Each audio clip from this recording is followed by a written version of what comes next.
আসসালামু আলাইকুম ফ্রেন্ড, সবাইকে স্বাগতম আমার চ্যানেলে। আমি কাজী রাসেল হাজির হয়েছি আজকে মোটামুটি কমন কিন্তু গুরুত্বপূর্ণ। বেশিরভাগ টেকনিশিয়ানই এই ধরনের কাজগুলোতে ইদানিং যারা বিগিনার তারা তো ফেল করছেন, আবার নতুন যারা আছেন, আহ, যারা পুরাতন আছেন তারাও এই কিছু কিছু ক্ষেত্রে বুঝতে ভুলের জন্য এই প্যানেলটাতে এই ধরনের সমস্যা আর জন্য ফোন করছেন। তো তাদের মোটামুটি হেল্পের জন্য আমার এই আজকের এই ভিডিওটা। আর প্রথমে এর সমস্যাটি দেখে নেব। আমরা মোটামুটি ব্যাকপার্ট খুলে নিয়েছি, সিমটমটি দেখাইতেছি। স্ট্যান্ড বাই রিলিজ করছি, 10 সেকেন্ড। স্ট্যান্ড বাই রিলিজ করছি, যমুনা লেখাটি উঠে আছে এবং প্রথমে এটা লেখাটা ডবল।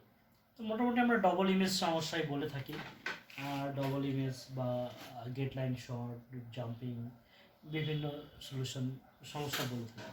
তো এই যে সমস্যা, এটা smart Jamuna company 32 inch LED television.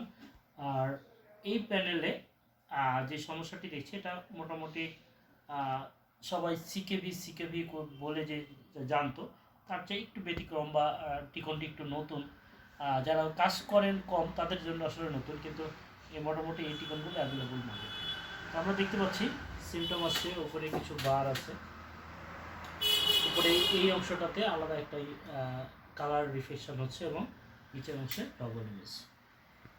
First ইন্টারফেসটি আছে মোটামুটি ডবল ইমেজ, নিচের দিকে ডবল ইমেজ, উপরের দিকে জাম্পিংটা একটু বেশি। এই হচ্ছে এর সমস্যা। এই সমস্যার সমাধান আমি দেখানোর চেষ্টা করব। আমরা প্রথমে এটিকে খুলে নিয়েছি, ব্যাকপার্টটা খুলে নিয়েছি জাস্ট। তো আমরা দেখতে পাচ্ছি এখানে এই টিকনটি বিভিন্ন কয়েকটা কোম্পানির আছে, তার মধ্যে এই যেটা আমরা দেখছি সেটি হচ্ছে PT320AT021XC1। এটা হচ্ছে এর মডেল নাম্বার। আর এই টিকনের মোটামুটি এই সমস্যাটা ইদানিং খুব কমন আসে। তো এই সমস্যার ক্ষেত্রে আমরা যদি এখানে ভোল্টেজ জাস্টিফাই করি,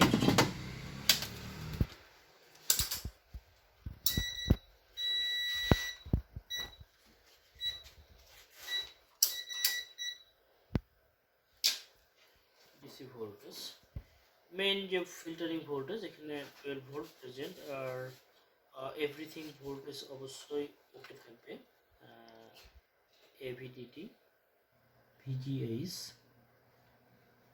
গামা সেকশনের ভোল্টেজ, অল ভোল্টেজ ওকে। মোটামুটি টিকনে অল ভোল্টেজ এটাতে আমরা ওকে পাবো। আর এই ক্ষেত্রে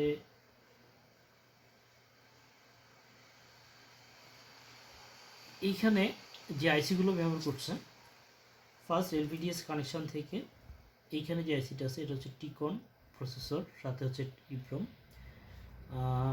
এরপরে এই সাইডে যেটা আছে সেটা হচ্ছে DC to DC IC, C plus gamma section. এখানে গামা আউটপুট ভোল্টেজ পাচ্ছি, নিচে আছে লেভেল শিফট রয়েছে। তো এই টিকনে জিআইপি প্যানেল, আর জিআইপি প্যানেলে লেভেল শিফটার আইসি আলাদা করে থাকে, অথবা ডিসি টু ডিসির সাথে। এখানে ডিসি টু ডিসি প্লাস হচ্ছে গামা আইসি একসাথে একই আইসির ভিতরে আছে, এটা প্রোগ্রামেবল আইসি।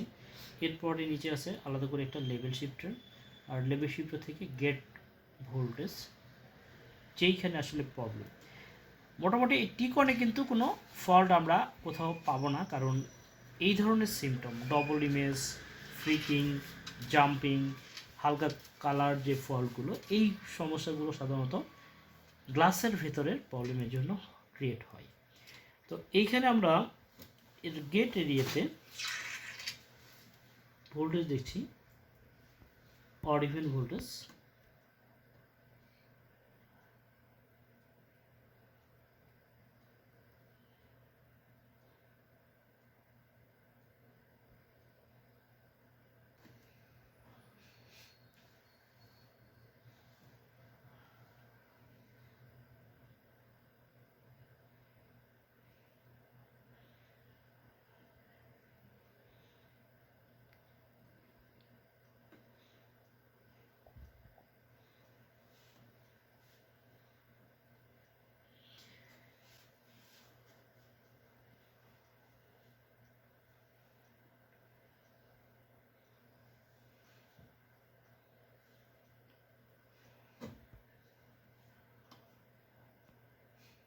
ভোল্টেজ জাস্টিফাই করছি, এর গেট এরিয়াতে প্রবলেম, আমরা গেট লাইন নির্দিষ্ট করবো আসলে কোন সাইডে গেট লাইন এরিয়াটা প্রবলেম।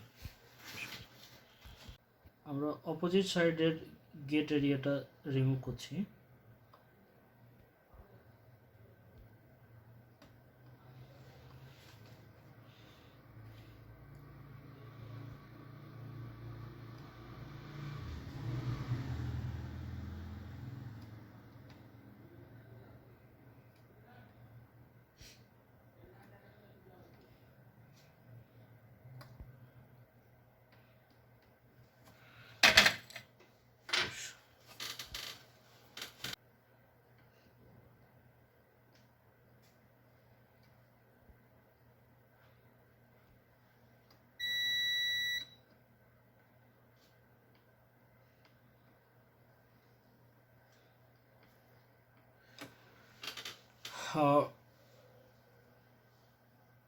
প্রথমে আমরা এই সাইডের রেজিস্টারগুলো ওপেন করছি এবং দেখছি আমাদের যে ভোল্টেজ সিগন্যাল ফ্ল্যাকচুয়েট এটা কিন্তু সেম ছিল এই সাইড তুলনা করে। তো দ্বিতীয়তে আমরা এই সাইডে দেখছি এবং এই সাইডের মোটামুটি সবগুলো রেজিস্ট্যান্স লো ভ্যালু রেজিস্ট্যান্স, এই লো ভ্যালু রেজিস্ট্যান্সগুলো আমরা এখান থেকে ডিসকানেক্ট করছি গেট এরিয়াতে। তো এইখানে আমরা যদি এখন এটা ভোল্টেজ মেজারমেন্ট করি, দেখুন যদি এটা আমরা ভোল্টেজ দেখি তাহলে এখানে কিছু ফ্ল্যাকচুয়েট ছিল এবং 4.3 এখন আছে, এর কোনো আপ ডাউন নাই, মোটামুটি ফিক্সড আছে।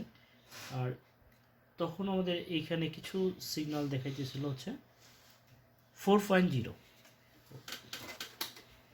এখন যেহেতু আমরা এখানে ভোল্টেজ সিগন্যাল ওয়েভ ফর্ম ঠিক আছে, আর আমরা মিটার দিয়ে যেহেতু ক্যালকুলেশন করছি সেহেতু এখানে আমরা দেখতে পাচ্ছি ভোল্টেজটা পারফেক্ট আছে, আর যে ফ্ল্যাকচুয়েট ছিল এখন এটা নাই। আমরা এই ক্ষেত্রে আমাদের স্ক্রিনটি যখন অন করছি এবং দেখছি যে আমাদের ডবল যে ইমেজটা ছিল সেটা এখন স্ক্রিনে নাই এবং ইন্টারফেস আসছে। ফার্স্ট ইন্টারফেস দেখেন, আমরা কিছুক্ষণ আগে এই লেখাটা ডবল পাচ্ছিলাম এবং এই এরিয়াতে একটা জাম্পিং পাচ্ছিলাম, এখন কিন্তু একদম ন্যাচারাল ইমেজ যেটা ফার্স্ট কন্ডিশনে যেরকম থাকে আর কি একটা প্যানেলের যে ইমেজ সেটা পারফেক্ট এখন আমাদের সামনে। তো আপনি যদি প্যানেলকে না বোঝেন যে আসলে কোন আইসি টিকনে কোন আইসি কি কাজ করে, প্যানেলের গঠনটা কি আছে, এটা আপনাকে এই সমস্যা প্রথমে খোলার আগে একটা আইডিয়া মাথায় নিতে হবে। আর এই আইডিয়ার জন্য কিন্তু আমরা হচ্ছে প্যানেলের বেসিক। আর আমাদের কাজী ইলেকট্রনিক্স ট্রেনিং ইনস্টিটিউটে বাংলাদেশ কারিগরি শিক্ষা বোর্ডের আওতাধীন আমাদের প্রতিষ্ঠানটি, এই প্রতিষ্ঠানে আমরা LED TV repair proper guide করে থাকি এবং এলইডি এলসিডি রিপেয়ার প্রশিক্ষণ যারা শিখতে আগ্রহী আছেন তাদেরকে একজন দক্ষ টেকনিশিয়ান গড়ে তোলার জন্য আমরা বদ্ধপরিকর এবং এই লক্ষ্যে কাজ করছি। তো যদি কেউ নতুন এবং ইয়াং জেনারেশন এবং কিছু করতে চান পড়াশোনা বা নিজের যে কাজটি আছে কাজের পাশাপাশি, যোগাযোগ করতে পারেন আমাদের স্ক্রিনের নাম্বারে। আমাদের সামনে একটি অনলাইন ব্যাচ হবে, যারা অনলাইন ব্যাচের জন্য আগ্রহী আছেন। অনলাইন ব্যাচটার এখনও ডেট ফিক্সড হয় নাই, তবে আমরা আগামী ফেব্রুয়ারির পরে মার্চের দিকে একটা অনলাইন ব্যাচ দিব। তো যারা অনলাইন ব্যাচের জন্য আগ্রহী আছেন যোগাযোগ করতে পারেন আমাদের স্ক্রিনের নাম্বারে। আর যারা এলইডি এলসিডি কাজ করতে থেমে যান, কাজ করতে ভয় হয়, কাজ করতে যে বিভিন্ন ধরনের সমস্যা তৈরি হয়, তারা যোগাযোগ করতে পারেন আমাদের স্ক্রিনের নাম্বারে। আর যারা ভিডিও দেখে কাজগুলো বুঝে একটু গুছিয়ে কাজগুলো করতে পারেন তারা আমাদের চ্যানেলের পাশে থাকুন। ভালো মন্তব্য আশা করি। কোন কোন সমস্যা নিয়ে আপনারা ভুগছেন, কোন ধরনের ভিডিও চান, অবশ্যই মন্তব্যে জানাবেন। দেখা হবে নতুন কোনো টপিকে, নতুন কোনো